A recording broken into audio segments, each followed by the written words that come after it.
Hurricane Sally made landfall on this day in 2020 with maximum sustained winds of 105 miles per hour. It was moving less than 5 miles per hour when it made landfall. NBC 15's Kelly Foster has a look back at the big impacts of Hurricane Sally.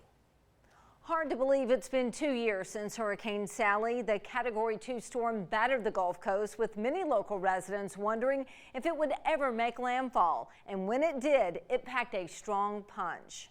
2 years ago today, Hurricane Sally finally made landfall. Remember, it put on the brakes near record slow pace and lashed the Gulf Coast, prolonging our impacts. We didn't expect this one to be this bad. The storm has brought out the best in a lot of people. Those were some of the voices right after Hurricane Sally. Local residents were beyond storm weary.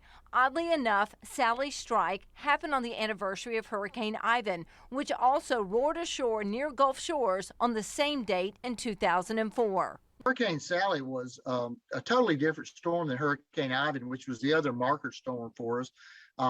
Hurricane Sally, even though it was a lesser storm, had more rain and basically caused more tree damage, probably by a factor of about 3.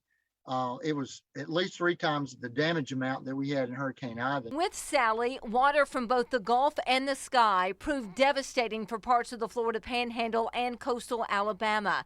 As steering winds collapsed prior to landfall, Sally crawled, unleashing 15 to 30 inches of rain while also shoving water onto our coastal shores.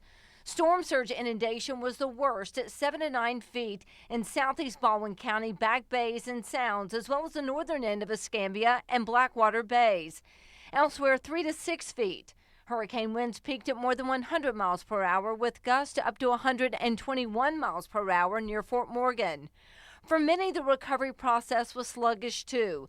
People navigated around downed trees, and there was just a ton of debris. Power was out for more than a week in some areas of Baldwin County.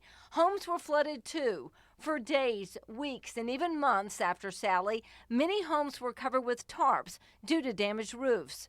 A reminder to not just have a hurricane plan, but also a recovery plan. Unfortunately, there were 3 direct fatalities as a result of Sally.